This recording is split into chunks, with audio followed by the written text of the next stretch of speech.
शेतकऱ्यांच्या विविध योजनांसाठी 10,512 कोटींची थेट मदत करणार असल्याची घोषणा मुख्यमंत्री देवेंद्र फडणवीस यांनी विधानसभेत केली आहे। शेतकऱ्यांना कर्जमाफी नको तर त्यांची पत वाढवण्याची गरज असल्याचं मुख्यमंत्र्यांनी नमूद केलंय। मात्र त्यांच्या या घोषणेनं विरोधकांचं समाधान झालेलं नाही।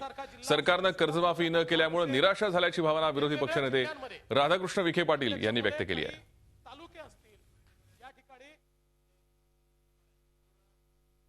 शेतकरी जोपर्यंत आपण सक्षम करणार नाही अध्यक्ष महोदय, तोपर्यंत आपण त्याला कर्ज माफ करू, पुन्हा कर्जबाजारी करू, पण त्याची पत आपण कधीच वाढवणार नाही। आज शेतकऱ्याची पत वाढवण्याची आवश्यकता आहे।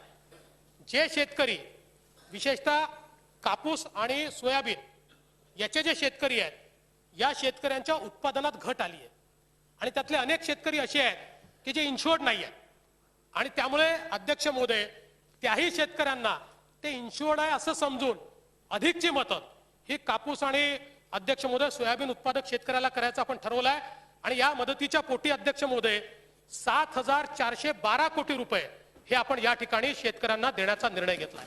धानाला देखील अध्यक्ष महोदय बोनस देता येत नसला तरी देखील धान खरेदी करता प्रोत्साहनपर 200 रुपये हे देण्याचा निर्णय आपण या ठिकाणी घेतलेला आहे। असं अध्यक्ष महोदय शेतकऱ्याला 10,512 कोटी रुपये हे देण्याचा निर्णय या ठिकाणी आपण घेतलेला आहे।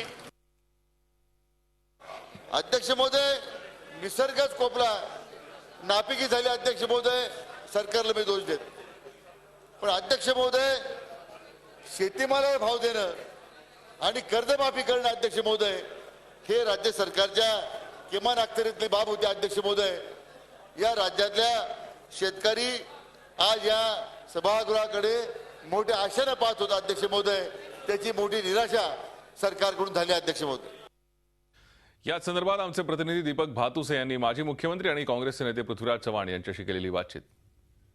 मागील वर्षीच्या नागपूरच्या हिवाळी अधिवेशनात 7,000 कोटींचं पॅकेज आणि आता 10,512 कोटी रुपयांची मदत। मुख्यमंत्र्यांनी शेतकऱ्यांना खरोखर दिलासा दिलाय काय, या संदर्भात आपण बोलणार आहोत विरोधी पक्षनेते आमदार पृथ्वीराज चव्हाण यांच्यासोबत। चव्हाण साहेब, मागच्या वेळेचं पॅकेज आणि आत्ताचे 10,512 कोटींची मदत, काँग्रेसची कर्जमाफीची मागणी काय मुख्यमंत्र्यांनी पूर्ण केलेली नाहीये।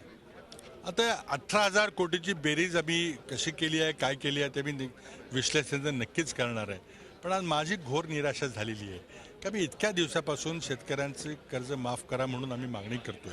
याचं कारण काय होतं की आज शेतकरी दुहेरी संकटात सापडला। एका बाजूला केंद्र सरकारच्या आणि राज्य सरकारच्या चुकीच्या धोरणामुळे शेतीमालाचे भाव कोसळलेले आहेत, आयात निर्यातीचे निर्णय असतील, साखरेचा दर असेल आज, आणि दुसऱ्या बाजूला पावसाच्या अनियमितपणामुळं आज उत्पादन घटलेलं आहे।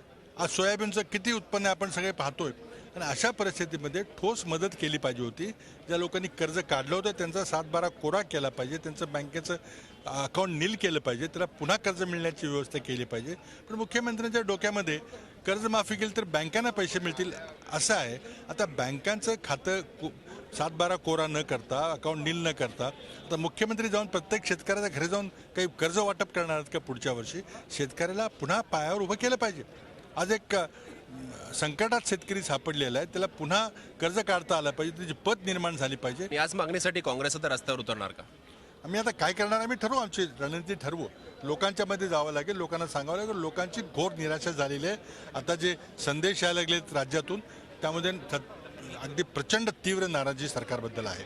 धन्यवाद। विरोधी पक्षाला वाटतंय की लोकांमध्ये सरकारबद्दल तीव्र नाराजी आहे आणि याच नाराजीचा फायदा आगामी काळात काँग्रेस आणि राष्ट्रवादी काँग्रेस या दोन्ही विरोधी पक्षांकडून घेतला जाईल।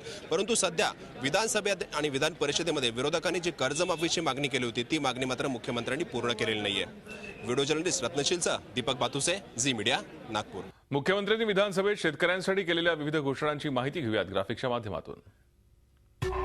दुष्काळ पार्श्वभूमीवरती 10,512 कोटींची मदत मुख्यमंत्र्यांनी जाहीर केली आहे। शेतकरी विम्यासाठी 7,412 कोटी रुपये,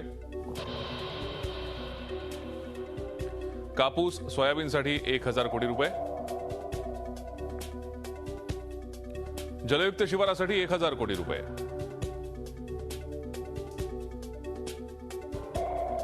मागेल त्याला शेततळ्यासाठी 2,500 कोटी रुपये, 33,000 विहिरींसाठी 750 कोटी रुपये।